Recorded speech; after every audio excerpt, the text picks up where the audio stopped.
नमस्कार दर्शक बंधु पाणीपाग खबर में आपन को स्वागत।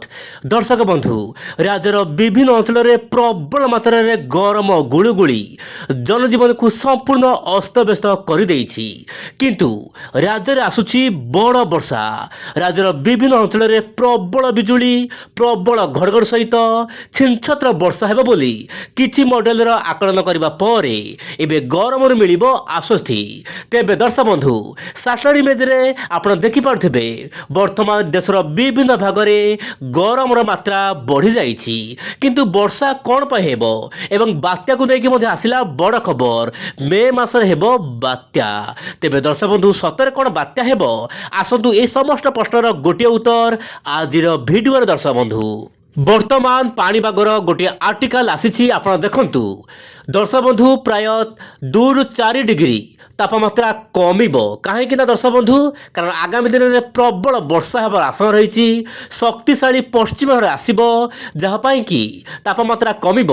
किंतु आपण जो रोचे झारसुगुड़ा अनुगुल संबलपुर सुंदरगढ़ कलाहांडी बलांगीर सोनपुर बौद्ध एवं बरगढ़ जिलार केतक अंचल तापमात्रा 43 डिग्री टपिबाई पाग अनुकूल हो पारे 26 तारीख पर्यंत।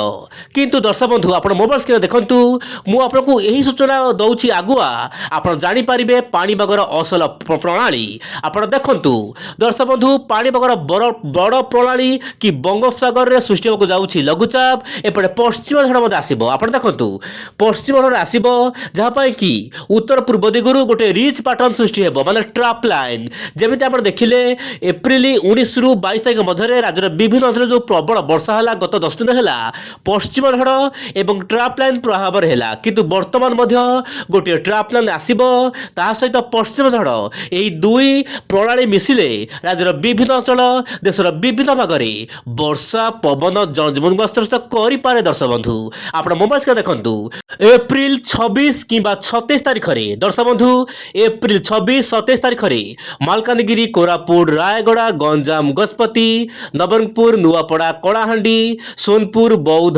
ता सहित आप नयागढ़ खोर्धा पुरी एमती कि आप ढेकानाल जाजपुर केउंझर मयूरभंज क्रमागत भाव में वर्षा आरंभ हो प्राय 1 सप्ताह धरी। दर्शक बंधु जहाँ विभिन्न मॉडल सूचना मिलूँ किंतु आंचलिक पाणीपाग सूचना देती 26 तारीख सामान्य बदल पाणीपागर मिजाज यही सब जिले में वर्षा बढ़िया पाग अनुकूल हो। दर्शक बंधु किंतु वर्तमान स्थिति में राज्यर विभिन्न अंचल देशर विभिन्न भाग में तापमात्रा प्राय 45 डिग्री टपिबार संभावना रही।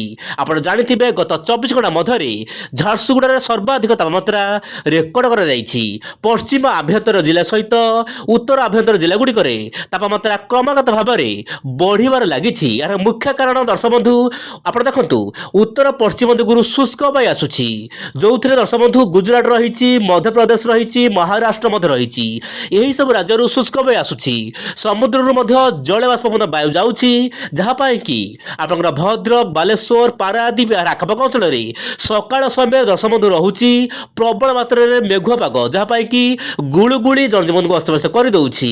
जितेबाला खरा फिटुची सेतेबेले जो वर्षा होता दर्शक बंधु माटीर बाष्पीकरण उपर को उठुची जहाँपाई कि वर्तमान ह्यूमिडिटी बा गुळुगुळी मात्रा बढ़ी जाइथिबारु राज्यर विभिन्न अंचल में जनजीवन को अस्तव्यस्त करुची गुळुगुळी।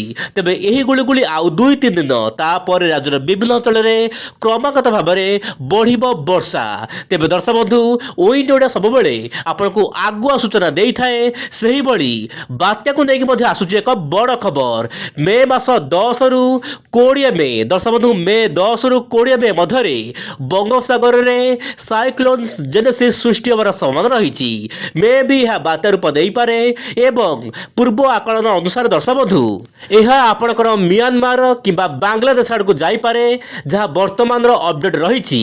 किंतु ध्यान दिंतु दर्शक बंधु यह होची गोटे दीर्घ मियादी आकलन बात्या को एत जल्दी कौन आकलन करने सठिक हेब नहीं केवल अपडेट आसला बोली मु आपन सामने रखी।